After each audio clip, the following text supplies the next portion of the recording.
Celakanya kalau yang benar-benar aku tunggu hanya kau. Assalamualaikum warahmatullahi wabarakatuh.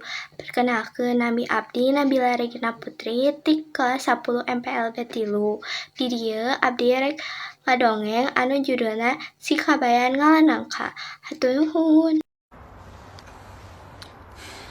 你爱我，我爱你，我是本萨加咪。你爱我，我爱你，我是本萨加咪咪。2,000 years later. 1 hour later. 2 hours later. 3 hours later. A few moments later. Just then. Mangsa si Kabayan dipenta ku mertuana pikeun ngalabuah nangka di kebon. Nangka nugeus kolot. Gede jeung ngeunah teuing lamut di dahar. Kabayan ngangkat bari lempangna, lambat, ngelamun, jeung garuk-garuk sirah. Ari kumaha carana ngalanangkan sakieu gedena? Tapi engke digotongna berat, ceuk Kabayang dina hatena. Teu lila Kabayang nepi ka handapeun tangkal nangka, ningali nangka nu ngagantung manehna.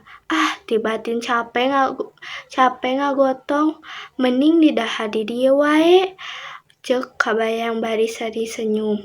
Kabayan tuluy ngabedah nangka teh, tanganna jadi lengket, bajuna kotor, tapi manehna tetep lahap tuang nepi ka beutingna pinuh ku nangka. Sanggeus puas, Kabayan bingung atuh mun mertu kuring nanya, kudu ngajawab kumaha. Pikirna, tungtungna Kabayang balik ka imah, perutna buncit, leungeunna masih keneh lengket ku getah nangka.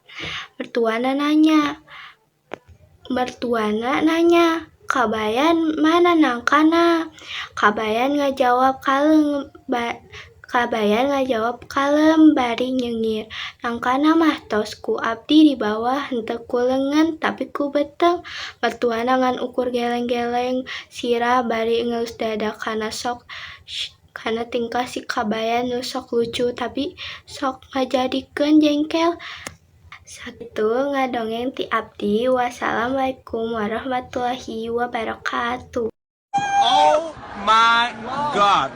Oh my God.